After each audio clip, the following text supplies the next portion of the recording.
Welcome to the project. We are excited to have you join the team in our endeavors. As a valuable worker on this site, we want you to know that we truly care about your safety. We want you to be able to go home each and every day as healthy as you were when you arrived on the project that morning. This safety orientation is designed to notify you of some very basic safety rules and regulations for this project. Please note, your employer is required to train you on the safety and health hazards in the workplace. This orientation is not a substitute for that training. Rather, it is designed as a general overview of some common safety issues that may arise on site. If you need further training, please discuss that with your supervisor. Please remember to think safe, work safe, and live safe. This video is for instructional purposes only. It is not intended to be used as a substitute for any training required by the Occupational Safety and Health Act or any other law, statute, or regulation. Compliance with such laws remains the obligation of the employer. Please take note of this information. The job site address, emergency numbers, and job site contacts may be useful in case of an emergency or if you have any safety concerns. All of this information is also posted in the construction office. If there is a job site emergency, 911 should be called. This is a basic look at the project map. The construction office has a map posted that will include up-to-date emergency meeting locations as the project is constructed. If there is an emergency, do not leave the site. Please meet at the emergency meeting location and wait until permission is given to return to work. First aid supplies, drinking water, and other miscellaneous supplies are provided in the construction office. These are provided in case of emergency. Each subcontractor is required to provide first aid supplies, personal protective equipment, drinking water, and other supplies for their employees. Each subcontractor should have at least one individual trained in first aid on this project. This map shows the closest emergency facility from this project. A map is also posted in the construction office. It is not recommended for anyone to transport a seriously injured or ill worker to the hospital. Rather, calling EMS by dialing 911 is preferred. The project supervisors must be notified of any and all accidents to ensure proper care is given to the injured worker. Personal protective equipment, commonly referred to as PPE, are important items used by workers to help protect them from certain hazards. All PPE must be used and maintained according to the manufacturer's recommendations. The PPE requirements for this project are shown here. Hard hats, safety glasses, and work boots are needed for all workers. Other PPE is task specific. Make sure to discuss this with your supervisor and don't work without protection. Any failure by workers to follow these rules will be handled with reprimands, including potential fines or the worker being sent home. Each worker on this project has a right to know about the hazardous materials they work with and may be exposed to. Workers also have a right to understand how to protect themselves while working with these materials. Your employer should have trained you in their hazard communication program, including labels and the pictograms shown here. If you have not received that training, please get with your supervisor. Safety data sheets, also called SDS, will be made readily available for this project. Please note how the SDS can be accessed as shown.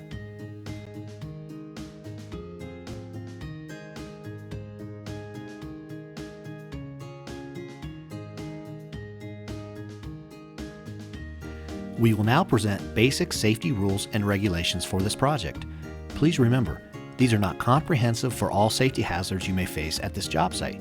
Your employer is responsible for providing you training on all hazards you may face, but ultimately, you are responsible for your own safety.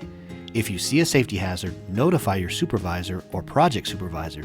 It is never okay for someone to work in a dangerous situation.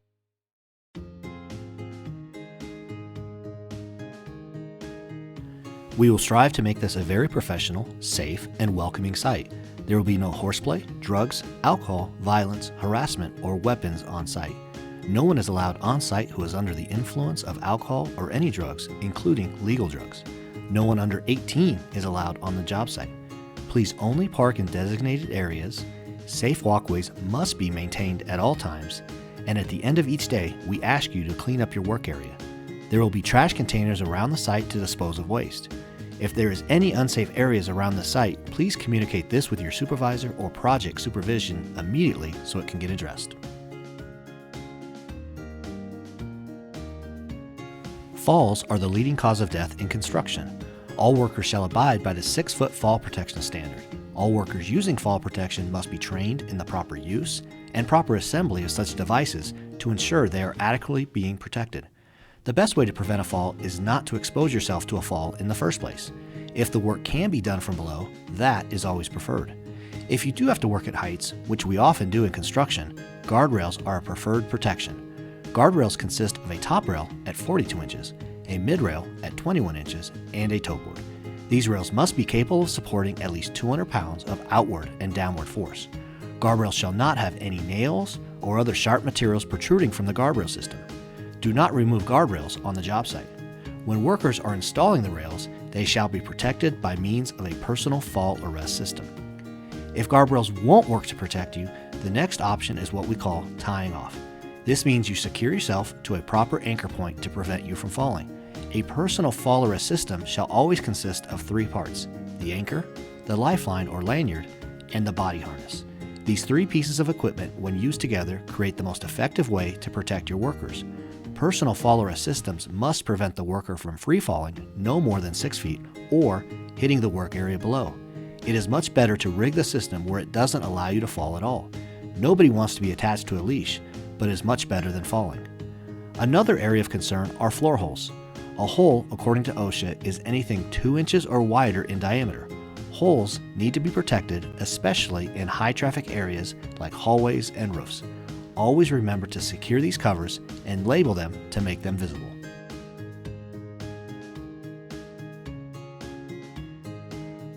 Ladders offer a wide range of uses on the job site.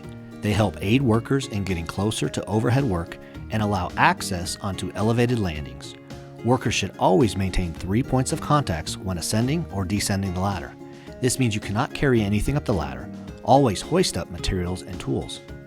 Extension ladders are used to access another level and must extend 3 feet above that level and be secured. Guardrails at the top are also required to prevent workers from falling into the ladder opening. Step ladders should be fully opened with the spreader bars locked. Workers should never stand on the top 2 rungs of a step ladder, as they can become off-balanced, causing a preventable accident. Many accidents are caused by workers not having the correct ladder. Talk to your supervisor if you need a different size or type of ladder to complete your work. Never try to make an improper ladder work. Always use the correct ladder for the job, and always inspect your ladder before each use.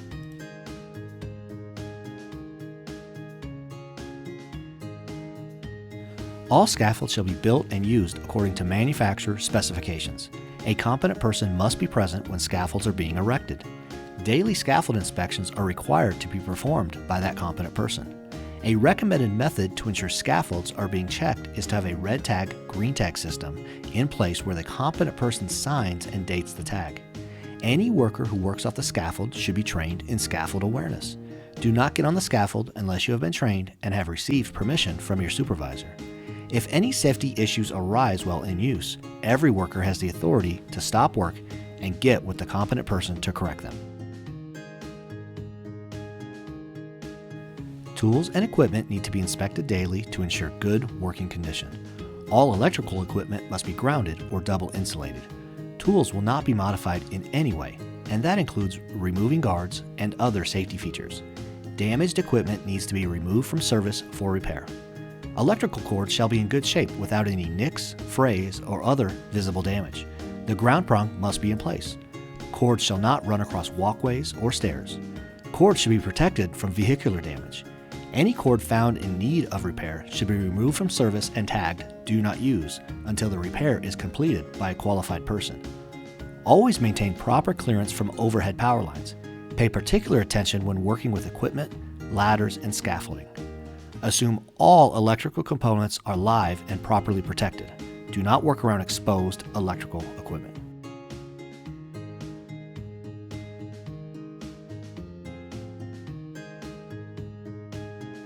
Before any underground work can be performed, the contractor must call 811 or similar locate number to have utilities located.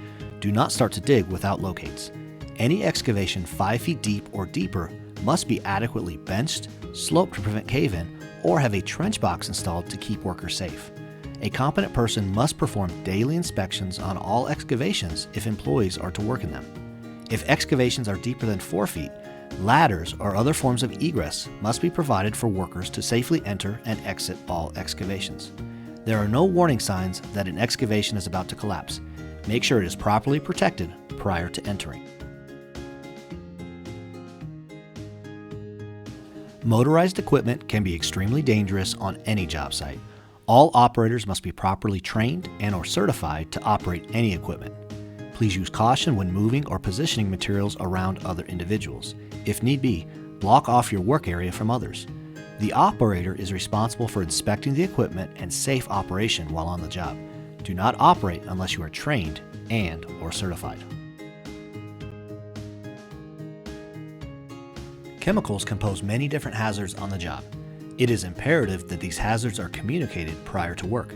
Each worker must be trained by their employer before they begin to work with any chemical or material that is dangerous.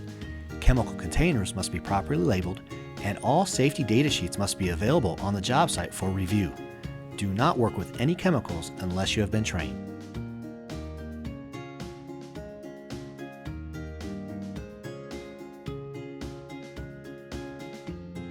Fire extinguishers must be installed on each floor. Fire extinguishers will be located near all stairwells and within 100 feet of travel. In addition, there must be a fire extinguisher within 50 feet of any open flame or gas-powered piece of equipment. We must work together to ensure adequate coverage of the fire extinguishers is met. Contractors conducting hot work must also follow our hot work procedures, including the use of the permit system. The fire extinguishers are only meant to fight very small fires. If the fire is out of control, workers should not attempt to fight the fire and evacuate the building. The fire department must be called as soon as possible by calling 911. Workers should only use fire extinguishers if they have been trained.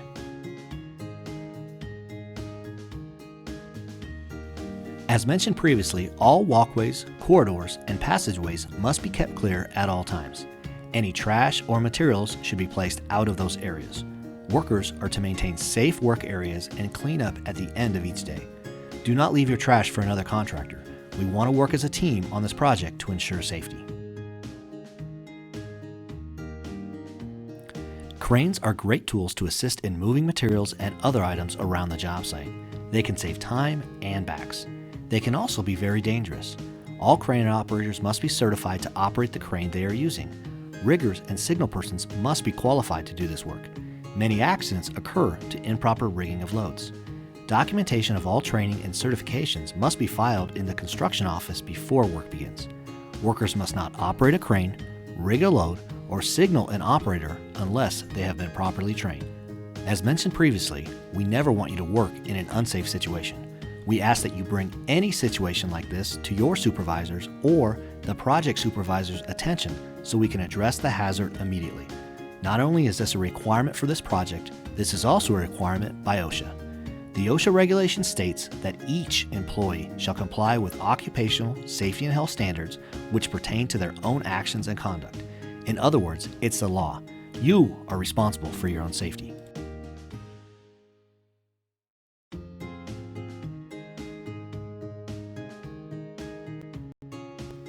The project is in a state that has their own OSHA plan.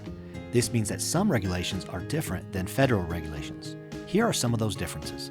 This is not a complete list. Please check with your supervisor for any regulations that relate to your work. We care about your safety and want you to go home safe each and every day. We will work very hard to keep this site safe. However, it is your responsibility to work safe. If you see something that is not safe, please bring it to our attention. If you choose to work in an unsafe environment or your behavior and actions are against the policies for this project, you are subject to reprimands. The safety violation reprimand policy for this project is posted in the construction office. Thank you for your time and attention during this safety orientation today. Your employer may have additional rules for safe work. Make sure to follow those rules. Please remember, this orientation doesn't replace any safety training your employer must provide you. We are excited to have you on this project and work with us to create a safe workplace for all. Please let us know if you have any questions or concerns. Remember, think safe, work safe, and live safe.